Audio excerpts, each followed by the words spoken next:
श्री स्वामी समर्थ. जय श्री कृष्ण. भगवान श्रीकृष्णांच्या कृपेने तुमच्या सर्व इच्छा मनोकामना पूर्ण हो.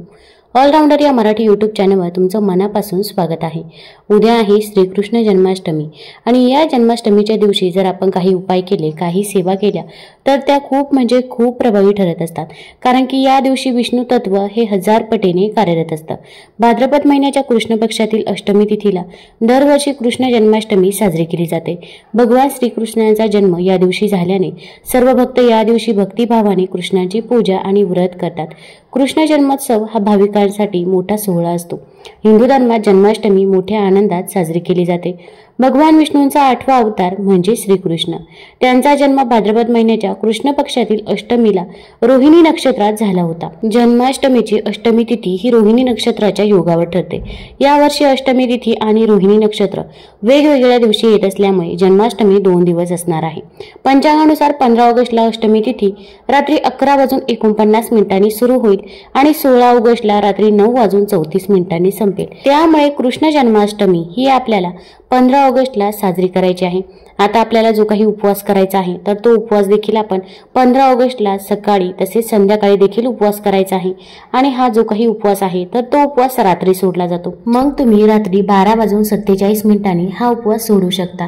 आणि तेव्हा सोडणे जर तुम्हाला शक्य नसेल तर फक्त आपण रात्री सुंटवडा खायचा आहे आणि त्यानंतर आपण दुसऱ्या दिवशी सकाळी म्हणजे शनिवारी सकाळी उपवास सोडला तरी पण चालेल. आता या दिवशी आपल्याला काही उपाय देखील करायचे आहे. भरपूर वेळा आपल्या आयुष्यामध्ये अनेक अडचणी, अडथळे, संकटे असतात आणि ते काही संपायचं नाव घेत नाही. आता संकट येणारच नाही असं तर होणार नाही, पण आपण संकटाचा वेग मात्र नक्कीच कमी करू शकतो.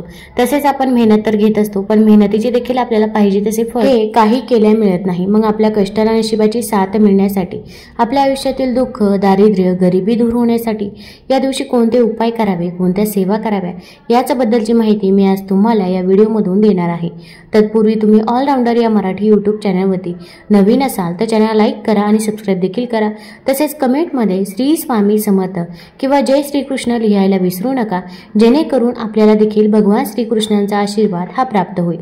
आता या दिवशी आपल्याला जो उपाय करायचा आहे तर तो तुम्ही रात्री 12 वाजता करायचा आहे. आपण जेव्हा कृष्ण जन्म साजरा करणार आहोत तर तेव्हा संध्याकाळी 12 वाजता तुम्ही हा उपाय करायचा आहे. मग आता कृष्ण जन्माष्टमीची जी काही पूजा आहे मग ती पूजा तुम्ही अगोदरच मांडून ठेवू शकता. पण या दिवशी आपल्याला एका गोष्टीची काळजी घ्यायची आहे. आपण पहिल्यांदा घराची शुद्धी करायची आहे. घर हे स्वच्छ असावं, कारण की जिथे स्वच्छता असते तिथेच माता लक्ष्मी ही वास करत असते.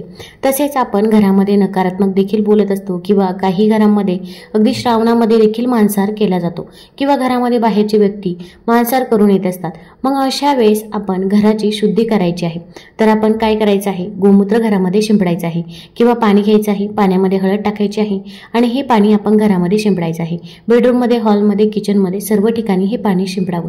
यामुळे घराची शुद्धी होत असते आणि त्यानंतर आपण जो काही उपाय करू तर तो उपाय हा सफल ठरत असतो. तसेच उंबरठ्याचं लेपन देखील करावं. यामुळे नकारात्मक ऊर्जा ही घराबाहेरच राहील आणि आपल्या घरामध्ये सकारात्मक ऊर्जेचा संचार होईल. दाराबाहेर रांगोळी देखील काढायची आहे. माता लक्ष्मीची पावलं काढायची आहे. एका पावलामध्ये हळद टाकावी, दुसऱ्या पावलामध्ये कुंकू टाकावं. यामुळे साक्षात माता लक्ष्मीचा वास आपल्या घरामध्ये होत असतो. आता आपण सर्वजण भगवान श्रीकृष्णाची पूजा सेवा ही करणार आहोत. अगदी आपल्याला सर्वच गोष्टी उपलब्ध होतील असंही नाही, पण जेवढ्या गोष्टी उपलब्ध होतील तर तेवढ्या गोष्टी आपण या दिवशी आवर्जून घ्यायच्या आहे. आणि सर्वात महत्त्वाचं म्हणजे सुदामाचे पोहे, म्हणजेच भगवान श्रीकृष्णांचा मित्र सुदामा याने त्यांना पोहे दिले होते आणि ते पोहे दिल्यामुळे त्यांचं दारिद्र्य, 7 जन्माचं दारिद्र्य हे दूर झालं होतं. सुदामा आणि श्रीकृष्ण बालपणीचे चांगले मित्र होते. मोठेपणी सुदामा गरीब झाला तर श्रीकृष्ण द्वारकेचा राजा झाला. एके दिवशी सुदामाची पत्नी त्याला कृष्णाला भेटायला आणि मदतीसाठी विचारण्यास सांगते. सुदामा संकोच करत द्वारकेला निघतो. तिथे कृष्णाचे मोठे प्रेम आणि आदर तिथे त्याला मिळते. कृष्णाला भेटायला जाताना सुदामाने कृष्णासाठी पोहे, भाजलेले तांदूळ हे आणले होते, कारण की त्याच्याकडे देण्यासाठी दुसरं काहीही नव्हतं. कृष्णाने ते पोहे आनंदाने खाल्ले आणि सुदामाची 7 जन्माची गरिबी ही दूर झाली. त्यामुळे या दिवशी आपण देखील भगवान श्रीकृष्णांना पोहे आवर्जून अर्पण करायचे आहे. तसेच आपण डाळिंब देखील अर्पण करायचं आहे. डाळिंबाचे दाणे आपण ठेवायचे आहे. आता 56 भोग तर आपल्याला शक्य होणार नाही. ज्यांना शक्य होईल तर त्यांनी आवर्जून 56 भोग बनवायचे आहे. आणि जर नाही शक्य झालं तर आपण डाळिंब, सुदामाचे पोहे हा नैवेद्य तुम्ही आवर्जून ठेवायचं आहे। आणि भगवान श्रीकृष्णांना सर्वात आवडतं तर ते म्हणजे लोणी, तर लोणी देखील आपण नैवेद्यामध्ये ठेवायचं आहे। यामुळे भगवान श्रीकृष्णांचा आशीर्वाद हा आपल्याला प्राप्त होत असतो। हे 3 नैवेद्य तुम्ही आवर्जून ठेवा, पोहे, डाळिंब आणि तुम्ही लोणी ठेवायचं आहे। आता हे जे काही नैवेद्य ठेवणार आहोत, अगदी कोणताही नैवेद्य तुम्ही ठेवणार असाल, अगदी 5 फळे असतील तर त्यावरती आपण तुळशीपत्र ठेवायला विसरायचं नाही, कारण की तुळशीपत्राशिवाय भगवान विष्णू हे अन्न ग्रहण करत नाही। आता यानंतर आपल्याला उपाय करायचा आहे। आता हा उपाय तुम्ही रात्री 12 वाजता करायचा आहे। एक प्लेट घ्यायची आहे, प्लेटमध्ये आपण कुंकवानी स्वस्तिक काढायचं आहे। कुंकवामध्ये गुलाबजल किंवा गंगाजल टाकावं आणि ओल्या कुंकवानी आपण त्या प्लेटमध्ये स्वस्तिक काढायचं आहे। त्यावरती थोड्याशा अखंड अक्षता ठेवायच्या आहे आणि त्यावरती आपण मातीची पंती ठेवायची आहे किंवा कणकेचा दिवा ठेवायचा आहे। आता मातीची पंती असेल तर ती खराब झालेली असेल, तुटलेली असेल, काळवंडलेली असेल तर अशी पंती चुकूनही घ्यायची नाही। आपण व्यवस्थितच मातीची पंती घ्यायची आहे। आता या पंतीमध्ये आपण शुद्ध तूप टाकायचं आहे, तसेच दुहेरी वातीची एक वात करायची आहे। त्या वातीला देखील हळदी कुंकू लावावं, दिवा प्रज्वलित करायचा आहे, दिव्याला हळदी कुंकू लावायचं आहे, फूल व्हायचं आहे आणि त्या दिव्यामध्ये आपल्याला चिमूटभर हळद टाकायची आहे। हळद ही भगवान विष्णू माता लक्ष्मीला अत्यंत प्रिय आहे, तसेच हळद आपला गुरुग्रह देखील बळकट करत असते। आता एक भीमसेनी कापराची वडी देखील आपण त्यामध्ये टाकावी, कारण की भीमसेनी कापराच्या वासाने माता लक्ष्मी ही आपल्या घराकडे आकर्षित होत असते। आता आपण असा दिवा प्रज्वलित करायचा आहे। आता हा दिवा तुम्ही एक देवघरामध्ये ठेवायचा आहे आणि अजून असाच एक दिवा प्रज्वलित करायचा आहे आणि हा दिवा आपण आपल्या मुख्य दरवाजाजवळ प्रज्वलित करायचा आहे। यामुळे माता लक्ष्मीचा वास आपल्या घरामध्ये होत असतो। तसेच भगवान श्रीकृष्णांचा जेव्हा जन्म होत असतो तेव्हा देखील आपण अगदी दरवाजाच्या दोन्ही साईडनं दिवे प्रज्वलित केले तरी पण चालेल। जसे आपण दिवाळीला दिवे प्रज्वलित करत असतो त्याच पद्धतीने आपण श्रीकृष्णाच्या जन्मासाठी देखील दिवे प्रज्वलित करायचे आहे।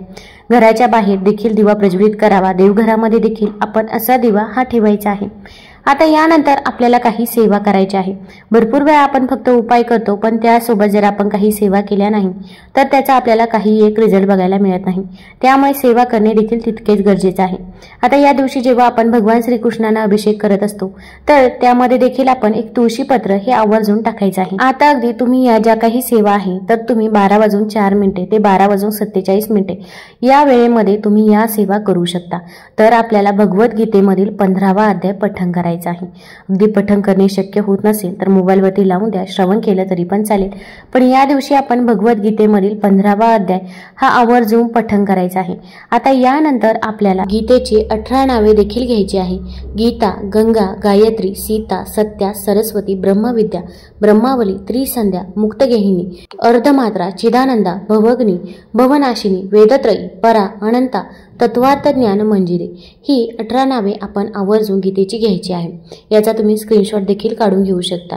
आता ही नावे म्हणून झाल्यानंतर आपण एक वेळा व्यंकटेश स्तोत्राचं पठण करायचं आहे आणि तुम्हाला ओम नमो भगवते वासुदेवाय किंवा विष्णू सहस्रनामचं पठण करणे शक्य असेल तर विष्णू सहस्रनामचं देखील तुम्ही पठण करू शकता। विष्णू सहस्रनाममध्ये भगवान विष्णूंच्या 1000 नावांचा उल्लेख आहे। तुम्हाला म्हणणे शक्य होत नसेल तर मोबाईलवरती लावून द्या, श्रवण केलं तरी पण चालेल, पण या सेवा आपल्याला या दिवशी करायच्याच आहे।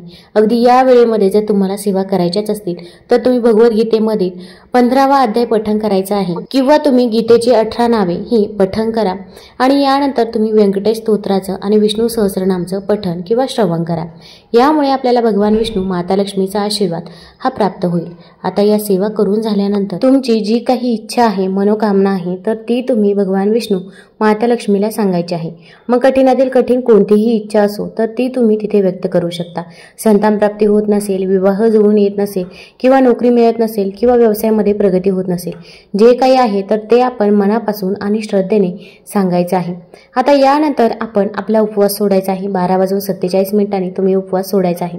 तसेच 12:39 आपण पाळणा हा हलवायचा आहे। श्रीकृष्ण जन्माचा पाळणा देखील तुम्ही म्हणावा किंवा अगदी मोबाईलवरती लावून द्या, श्रवण केला तरी पण चालेल।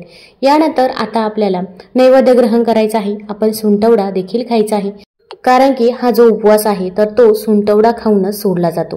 त्यामुळे आपण देखील या दिवशी सुंठवडा हा खायचा आहे। यासोबत आपण तिथील तुळशीपत्र 2 तुळशीपत्र पूजेमध्ये आपण उचलायचे आहे आणि हे तुळशीपत्र आपण आपल्या तिजोरीमध्ये ठेवायचे आहे। आपण जिथे पैसा ठेवत असतो तर त्या ठिकाणी आपण हे 2 तुळशीपत्र ठेवायचे आहे। मग तुम्ही एखाद्या लाल रंगाच्या कपड्यामध्ये बांधून हे तुळशीपत्र ठेवू शकता किंवा अगदी एखाद्या कागदामध्ये जरी तुम्ही हे 2 तुळशीपत्र ठेवले आणि ते तिजोरीमध्ये भगवान विष्णू श्रीविष्णूंचं स्मरण करून ठेवले तर आपल्या घरामध्ये जी काही आर्थिक टंचाई चालू आहे तर ती दूर होत असते. तुम्हाला जर हा व्हिडिओ आवडला असेल तर आपल्या ऑलराऊंडर या चॅनलला लाईक करा, सबस्क्राईब करा. धन्यवाद.